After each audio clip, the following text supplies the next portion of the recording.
let's build some sheds.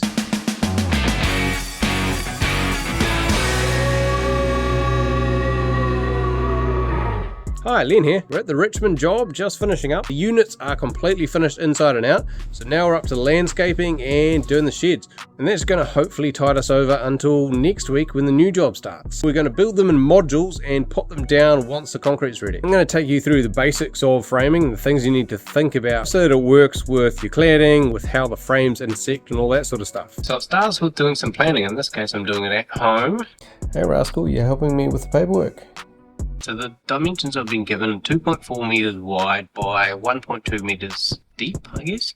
2.2 meters high at the front and 2.1 meters high at the back, so the roof sloping backwards. And there's also a door on the left hand side of the front, so it's pretty much a standard garden shed. I worked in a frame and truss factory, so I've seen how these get detailed, whereas a lot of builders in New Zealand don't do that. We tend to just have the frames delivered on site and nail them together according to the plan.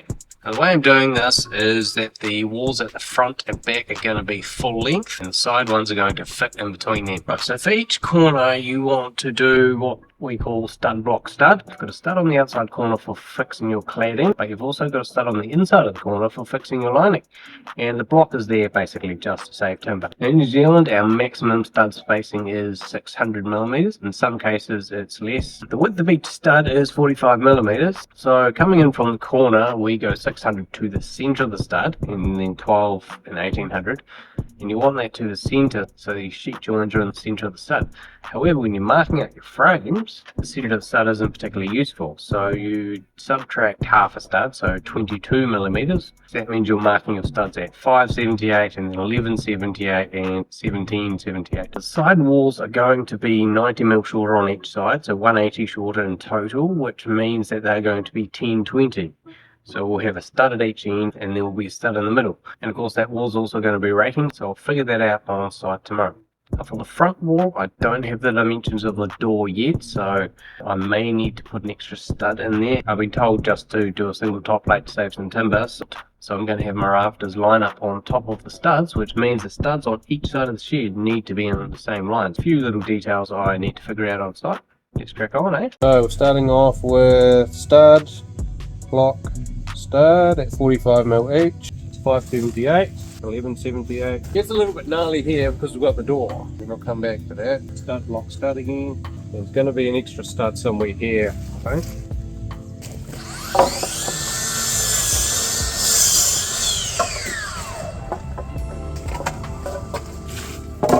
Got the landscapers working out the back, so we've got nowhere flat to build these. It's not ideal doing it on the driveway, but it is what it is.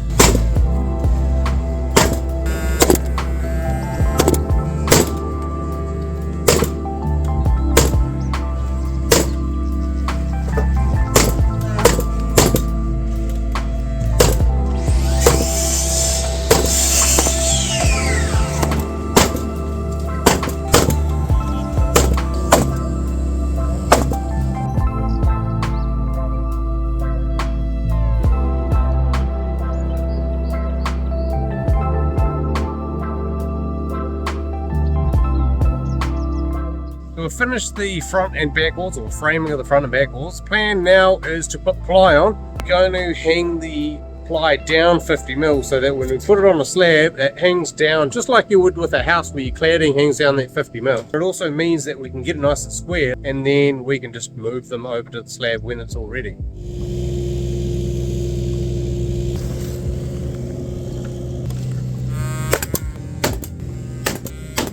Now that that side's nailed off, what I can do is set the other bottom corner to 50 mil, and that will mean that the whole frame is square.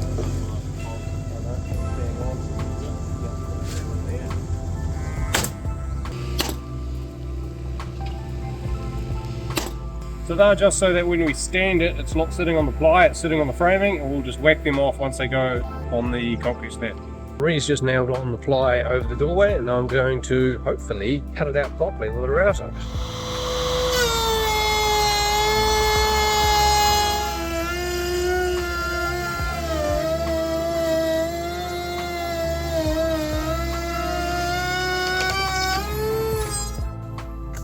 Well, can't do that with the 18 volt one.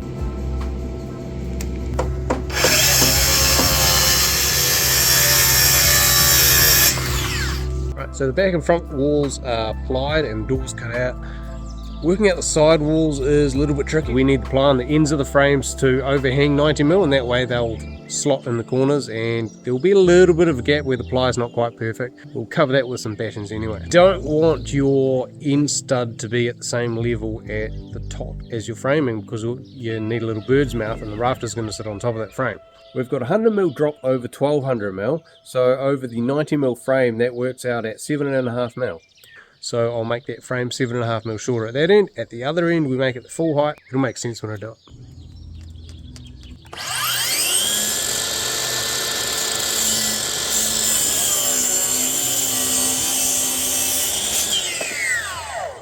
Oh, one thing I forgot to mention was that the 100mm over 1200 works out at 4.8 degrees or 5-ish degrees. So I figured out the lengths that I need based on the studs of the front and back wall, and then I need to cut one end at a 4.85 degree angle.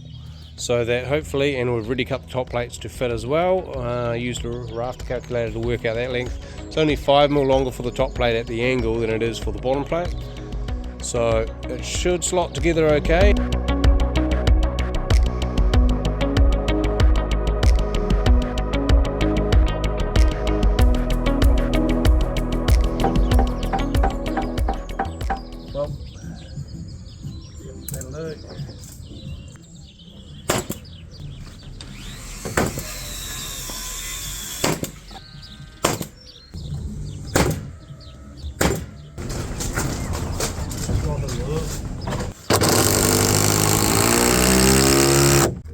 Right, day two. Last night I was looking at the plans and I noticed a small error. So the measurements I was given was 1.2 by 2.4. However, on the unconsented plans, they've got the sheds drawn in place. On the consented ones they don't, but the area that they're fitting in is the same, and 2.4 sheds will not fit side by side. So going by the scale, it looks like they're 1.8. So I've checked with the boss and we're going to modify them.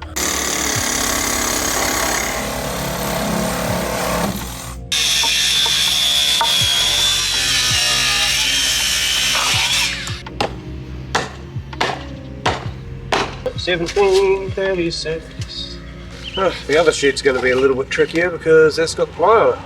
Yay! Skilly them and then multi-tool the last bit. Shouldn't be too bad.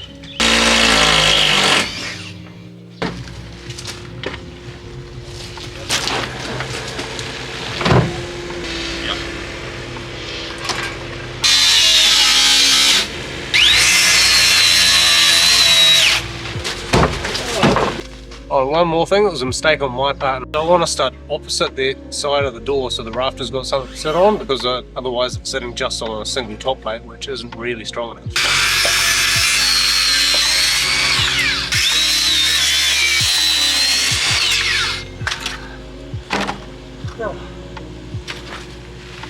This gives me memories of my remedial days.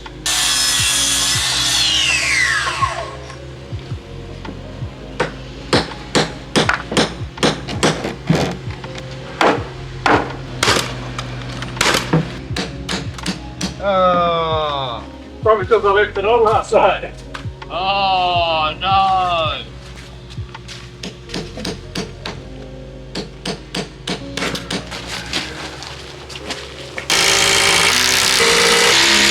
So there we have it, the four walls of the second shed are all done. Need to cut a few more rafters to fit and cut the ply at the top, which isn't too bad, and Ria's going to put the twangs in. I'll show you quickly how I cut the rafters. Basically I've worked out that it's a 5-degree angle, and at that angle, using a rafter calculator, they work out at 12.04 long.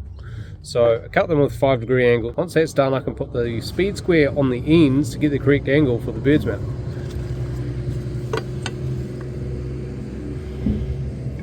Ideally, let's set that up to 5 degrees. For such a small one, it's not that important.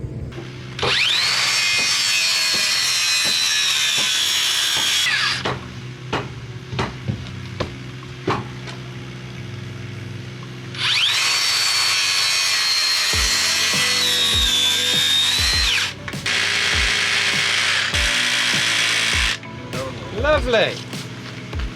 Need to do 6 more. Bit of rafter tacked in on each side, so what I'm going to do is just use the router to get that nice clean line, and then for the front and back I'll just cut that with the skilly.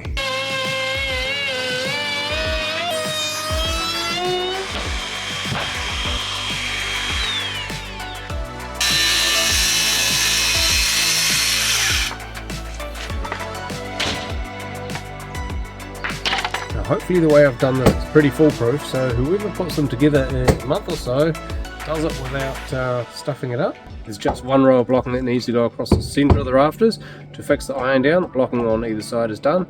I just need to plane the blocking along one side to get it in line with the rafters.